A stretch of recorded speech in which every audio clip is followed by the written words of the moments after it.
Hello, girlfriends and everyone out there. Welcome to Girlfriend2Girlfriend. I'm Jabbour, the founder and creator of Girlfriend2Girlfriend and the Girlfriends Club. Thank you so much for joining me this evening.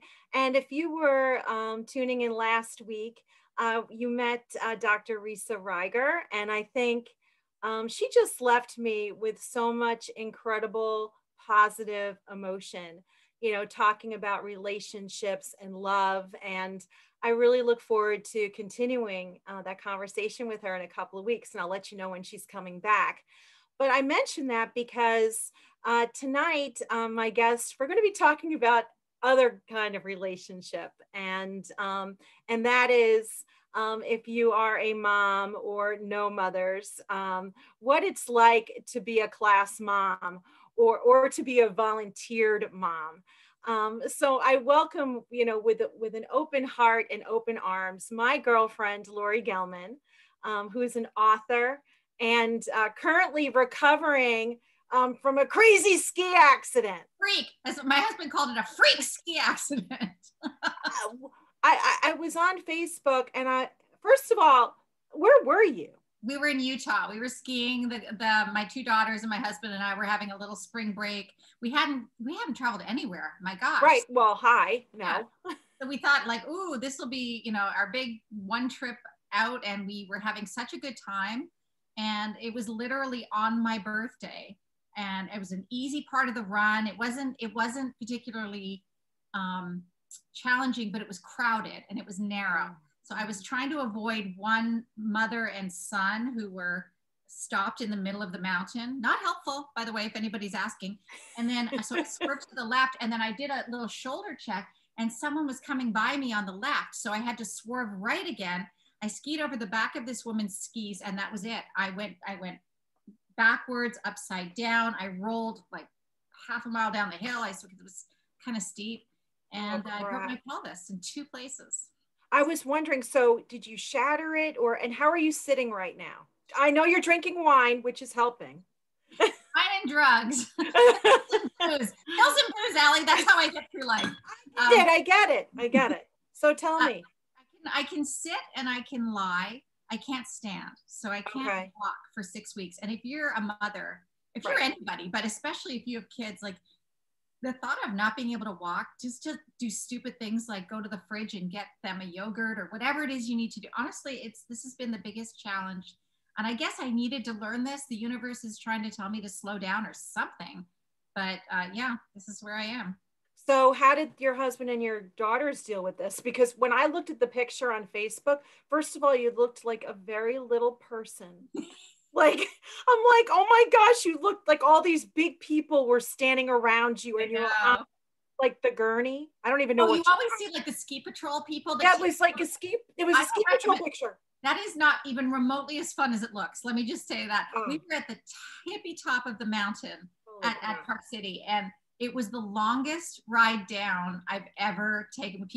I didn't even look, I had my eyes closed, but I mean, it is just not the way you want to go down a mountain, trust me. But the girls and Michael were amazing. Michael's amazing anyway. He's my husband. He's just such a good support system, and he's a great guy in a crisis. He just has everything ready to go, and he knows what to do. Oh, then I know who to call, because I don't know many guys a lot of them are like, oh my God, what do I do? No, he's Mr. Outward Bound, Mr. Prepared. I mean, he skis with a backpack that has a shovel. Why? In case he has to bury the body? No, in case he has to dig me out from some sort of avalanche. He's got an avalanche whistle. He's got food. He's got drinks. He's got everything. I love it. He's got a tent, shelter in case we're ever stuck overnight in Park City. Was he an Eagle Scout? He was an Outward Bound guy. Okay. He loves that kind of stuff. He's always prepared, and so he was right there. He was ready, and we let the girls go skiing because we didn't know what it was at the point. And I was like, look, we all can't go to the hospital. They're not only going to let one of you in the room. Right. So the girls skied, and we went to the hospital. So were you in pain? Yes. Okay, because I was wondering if it became so painful you didn't feel anything, like you went into shock. No, I was very aware of the pain, and I guess I was in a little bit of shock because I was shaking and you know, listen, I just want to say it could have been so much worse. I get I you. feel so lucky, knock on wood, that it was just, I broke my pelvis in 2 places. And it's the worst part was it comes on, a year ago, I had spinal fusion surgery. Oh gosh. And I had like this much titanium put in my spine. So this was the very first thing I'd done physically, and I was feeling really good. And I got out there, and then the rod had nothing to do with my fall. Right. As I was going down, all I could think about was, oh my God, I hope this rod holds, because it'll shatter my spine. That'll be it. And it did. I mean, titanium's stronger than anything. So, and it just got my pelvis. So you were okay. I mean, I know that when I fall, the first thing I do is check my teeth. I'm like, are they there? Oh my God, are my teeth still there? Okay, let me just say something. You've never had a serious ski accident if the first thing you think about is your teeth. Trust me. I'm like, take my skis off. Are my legs broken? You know. I'm like, oh my God, I banged my head or my teeth there. It's just so funny. I just remember, so I'm the youngest of 6 girls, and my dad used to always say, if you're going to fall on your biggest part of your body, your butt. And that would be my ass. So. Right, exactly. Your butt, my ass. And so, and every time I would fall, like even skiing or ice skating, it was like, are my teeth still there? I had like this big freak thing about losing my teeth. Anyway, I'm glad you're okay, but I think it's important that we tell everybody in the audience about your husband. So he's been producing a live with, I guess it started with Regis and Kathy Lee, yeah. And then Regis and Kelly, and now Kelly and Ryan. Like Kelly and Michael, and now it's that's right. That's right, Kelly and Michael. And he's such a character. I mean, Michael, yeah, he is. My Michael, I mean, Michael. Yes. Yeah, Michael Gelman. I feel like he's got his own. He's like a caricature on the show. Absolutely. And I kind of felt, very sad when Regis died, because I thought that they had such a connection. Absolutely. I mean, Regis and Michael were so close. I'm not, and you know what? I met Regis before I met Michael. Is that right? The whole story of Spill the tea. I was a reporter in Miami, and Regis was coming down to be the Grand Marshal of the Fort Lauderdale Boat Parade, and I was the reporter assigned to interview Regis. So I went to his hotel room to interview him. I met Regis, and then there's this guy Gelman on the side with a ponytail. And everybody, I didn't watch that show because I worked mornings, so it wasn't in my routine. But I heard that Gelman was like, his little sidekick. So I was like, oh, I'll interview Gelman too, and that's how we met. So the fact when Regis died, I mean, Regis had so much to do with our courtship. He really did. Oh, that's so he gave the toast at our wedding. I mean, he was really such a good friend to Michael. They were so close. You could tell that energy because of the way that he kind of, poked fun, and just, there was that familial bond, that you could familial feel. Is the right word. Like we were family. We were family. And it was as convivial as Regis was. He didn't have a huge inner circle. It was a small inner circle of people. And we were definitely in there. Or Michael was, and me just by proxy. But, like Joy, his wife, threw me my wedding shower. Wow. They were our family. Still are. Joy still is. Yeah, of course. But I'd be remiss if I didn't bring that up, because he really was a staple, right, in our morning routine. Oh, Regis, going out for dinner with Regis was like going out with the most popular boy in school. Like, you would go anywhere. And what I didn't know is, like, the whole power play at a restaurant is who gets up to go to the table to talk to somebody and who sits there and has people come to them. Oh, wow, really? And it's like, we would sit there and Robert De Niro would come over to the table and Jerry Seinfeld would come over to the table. And I was like, wow, I was stupid, nobody from nowhere, and I wouldn't say anything, but I would just like, wow, like, Regis never got up. Regis never got up to go to anybody's table. Everybody came to him. As it should be. He was revered. He was revered, and you know what, an icon, for all of us, and lucky you to have known him, and I'm glad to hear that Michael's so supportive and a great husband, which is a perfect segue to you being class mom for 5 years. So how'd that go, girl? Yeah, it was great. It went so well that I needed to write 3 books to like get myself over the trauma of it. It was my therapy. Isn't it crazy? So like I was telling you in the green room, I was just down in Florida, hence my tan. Yeah, you look really And good. I was reading your books, and of course I had them displayed, but I caught myself a couple of times just laughing. And the funny part is that whether you are a class mom or you're not a class mom, or you are a mom or you're not a mom, you know these characters, Yeah. right? Well, I always say, like, it's a funny book. Funny is funny regardless of like whether you can relate to it or not. So that's what I try. I aim to please everybody. It's obviously targeted towards mothers, and especially women who've done due diligence as a volunteer in their school with their kids. But I really feel like there's humor in it for everybody. Oh my gosh. I mean, like I was telling you before, like the Cupcake Story. So I'm like the busiest mom working in the city, and my kids would volunteer me to be the class mother, to make the cupcakes. And I'll never forget one time I was like, all right, cupcakes, 24 of them. I'll go to Stop and Shop. They have them already made. And my daughter was like, you're not going to buy them, are you? Everybody else's mom buys them. I told you that you were going to. So then I'm thinking, okay, Betty Crocker, I'll get the box. And I told everybody you were going to make grandma's recipe. I'm like, with the 4 sticks of butter. Okay, wait, who's this child you raised? I know, exactly.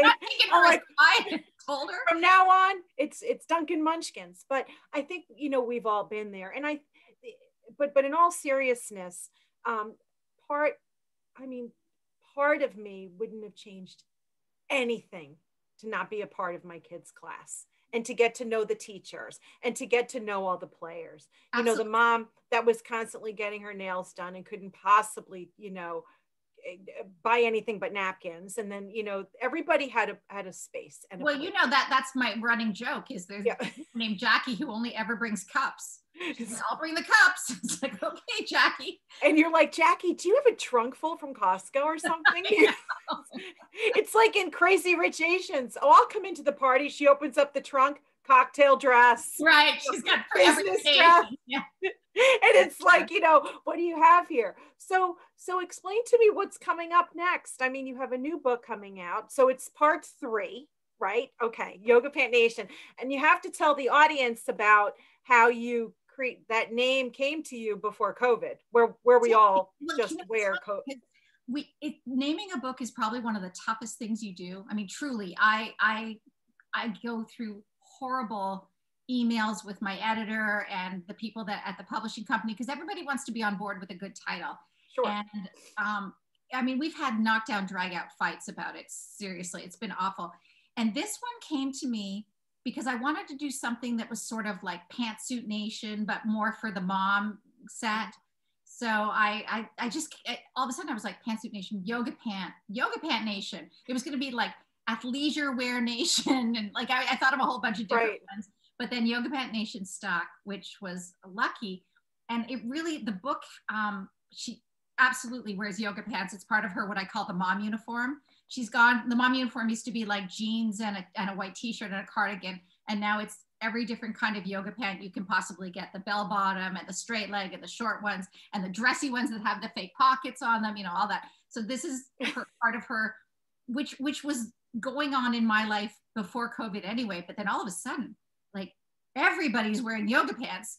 I'm wearing yoga pants under my dress. It's like everybody wears them all the time now. Yep. So I feel like it's a perfect time for this title to come out. I think maybe you have to start a line of clothing.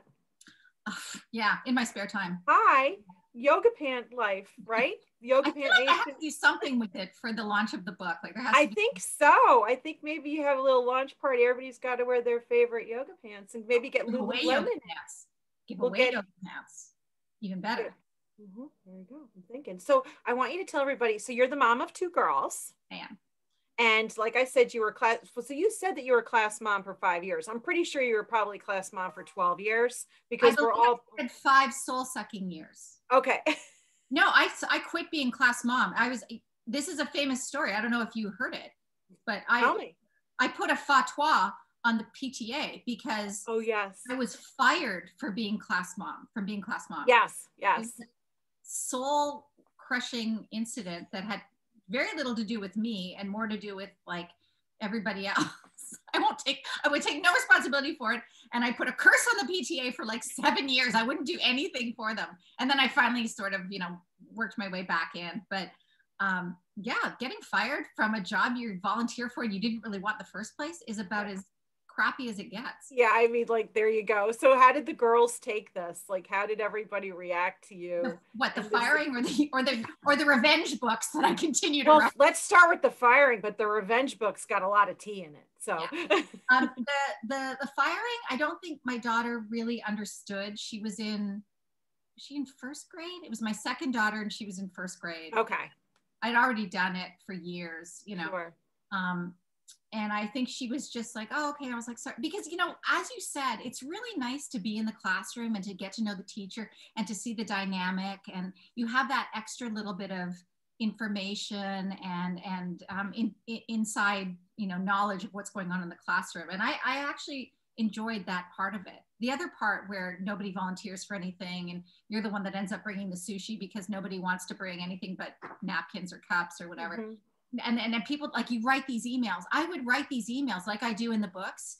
I would write these emails and I thought, you know what, I'm going to make this entertaining for everybody. I'm going to make this as least painful thing for everybody. So I would pour my heart out into these emails and make them creative and funny. And I got more dads emailing me back from the emails than moms. It was really funny, but I thought it was like a great way to get everything going. So when they emailed me, or the head of the PTA called and was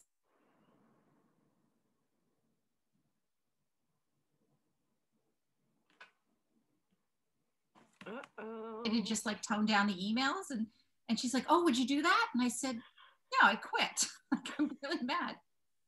I mean, go figure. Right? But I don't think that it's uncommon, to be honest with you. I think that this is probably a story that has gone on in other places. Oh, yeah. For sure. I mean, I don't think it's isolated these days. You never know who you're offending or why, Well, that's the whole thing. I mean, and you know what? At the end of the day, you've got to take everything with a grain of salt. And you know what, like you said, we're volunteering. It's like, for goodness sakes, you got the green icing. Take the green icing. I am not a bakery with the yellow and pink. I don't work for the school. Like, you can't yell at me. I don't work for you. This is a volunteer position. Well, you have that's in your book. Jen is very clear about, like, hi, what are you doing? Like, you're grading me, yeah.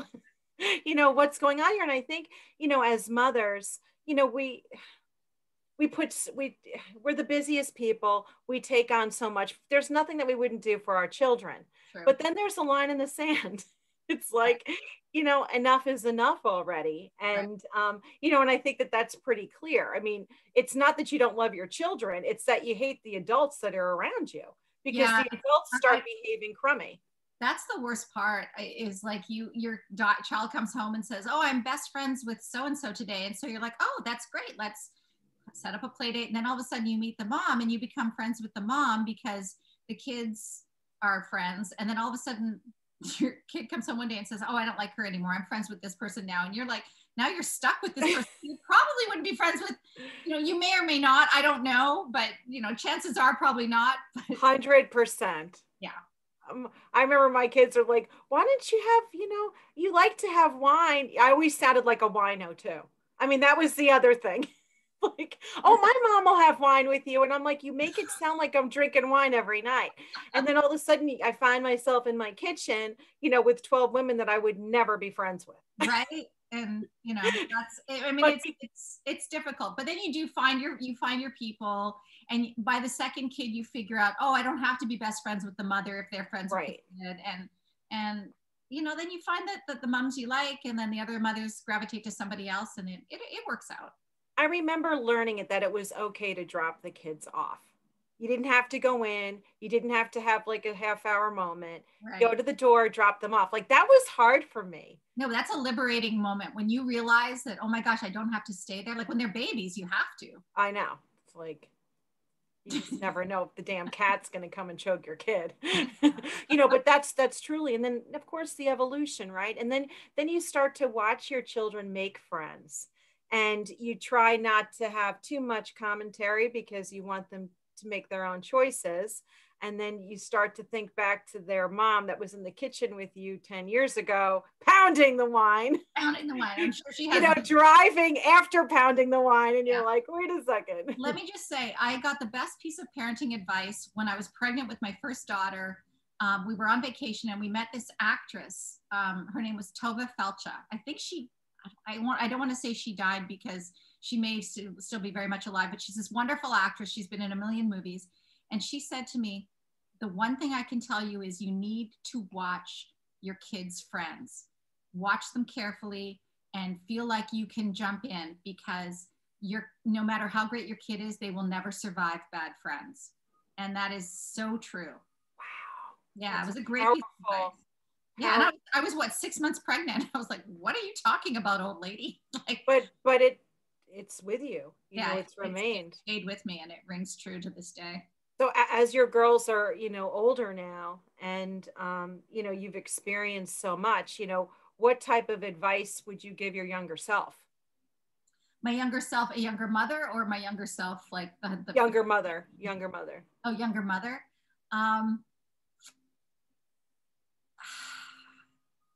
Don't volunteer. No, I wouldn't say that. You know what? That's such a good question, and I really don't think I know the answer, because everything I did led me to where I am now. Mm-hmm. So I think just be so much more careful about, because you can't control who your kid gets attracted to in school. My one daughter is so attracted to big personalities. Unfortunately, big personalities are also some of the toughest personalities, and they're meteoric. They like love you and then they hate you, and she doesn't understand. And so you really can't control but you can, you know, be there when the other shoe drops, I guess. I'm not sure. Yeah, always be the guide, right? You have to be, yeah. But I mean, you know, from having kids, like they're not going to listen to you all the time. No, never. But the freaking last person they want to hear from most of the time. So I am always humbled when they do. So I was just away with my two. So I'm a single mom, and we just were down in Florida, and my kids are 23 and 24, and they really want to be with me. It's so like, right. You did something right. I don't know. Thank you, Laurie. But I was like, is it because I'm paying? I'm like, I'm trying to figure this out. There's that as well. Yes. But I mean, it's when I think about what would I tell myself, my younger mother self, is that they don't break. They're not going to break. We are all fragile. Yeah. And we all get to the finish line. Not everyone has to get to the finish line in the same, you know, the same way. Yeah. Some have different stops and starts, but and not be so hard, you know, on myself. I don't mean on the kids, but just on myself as being a mother. You know, I reflect on that all the time, especially, you know, raising the kids on my own. And, you know, boy, I should have done that better. But, you know, at the end of the day, I get a Mother's Day card and a Father's Day card. So I know, right? It's pretty good. But, you know, like, you know, just like in your books, I mean, you know, there's so many different facets to all of us. You know, it's funny. We, you know, my husband is very well known, and I stopped my career basically to have the kids and to raise them. And I've never regretted one moment of that. I used to be a broadcaster, and I worked at Fox and CBS News and a lot of other places. But when I wrote this book, so I've always been like the wind beneath their wings. I've always been the one that, you know, make sure everybody gets off in the morning okay and have a great day. And then I sort of go, okay, I've got nothing to do now. Like then I clean the house and I do whatever I do, you know, for the rest of the day. But I wasn't feeding my own ambitions. And when I turned 50, I was like, God, I really need to do something, because the girls were, you know, getting older, and Michael obviously doing his thing and they'd never seen me really do anything. So when the first book came out, and I wrote it sort of like nobody was looking for a book from Laurie Gelman. It wasn't like, you know, there were publishers lined up. So I really wrote it on spec and just for myself, and, you know, licking my wounds from being fired as the class mom. And, it's true. It was my revenge book. It really was. So when it came out and it was successful, I could tell the girls were so proud of me, because I finally stepped out of the shadow and I did something completely on my own. And they were so happy about it. And then they've been, you know, wonderful ever since. But like, I remember that first, they just like, when we had the book party and when I went on, you know, Good Morning America or whatever it is I did, they were so proud, you know, of me. And that's a great feeling. Oh my gosh, that's the world. Yeah. I mean, when your kids are proud of you, you know, it's just, it's an amazing feeling. And I'm not so sure why, but boy, it's so gratifying to have that. I mean, you spend your life being so proud of them. Yeah. Like, and doing things and being, as I said, the wind beneath their wings, you're like backing them up. Yes. Like, you do great. You're doing fantastic. So when they can take a step back and go, you know what, Mom, you did something really amazing. And for them to acknowledge it and for you to appreciate that they said it, it's a great moment. Oh, it's a great moment because they have faith in you. It's like, you know, it's like, it's such an incredible feeling. And I actually got goosebumps when you were saying that because I'm feeling that emotion from you. And, you know, I would not be the person I am today without my kids. Me too. And I ever did. All I ever wanted to do was be a mom. And one of my sisters, my sister Regina passed away a few years ago from breast cancer. Yes. But when I was born, so I'm the youngest, she said that when I was 2 years old, I started pushing a baby carriage. And she's like, you were meant to be a mother your whole life. And, you know, I'm sorry she's not here to have witnessed me being a mom for as long as I have been, but it's a gift. Not everybody wants to be a mom. Not everyone is a good mom. Well, let me just say this. I had zero interest in being a mother. I thought children were annoying. I was not built for this. It was not something. I didn't babysit. Like I'm the youngest, so I didn't have siblings to look after. And I had a baby because I thought, well, I guess I have to have a baby now that I'm married and, you know, my husband kind of wants one. The second that child came out of me, it was more love than my heart could hold. I looked at her and I said, I finally found the one person who can completely and utterly break my heart. Like, this is more love than I've ever had for anything. It's crazy. That's beautiful. And what a way to end the segment. Oh my gosh. So you have to promise me you're going to come back when Yoga Pant Nation. I make no promises, Allie. This has been torture and I have to revisit everything, including like the bigger check that you're going to send me for doing. Good, because it's in the mail, girlfriend. Yeah, it is, right?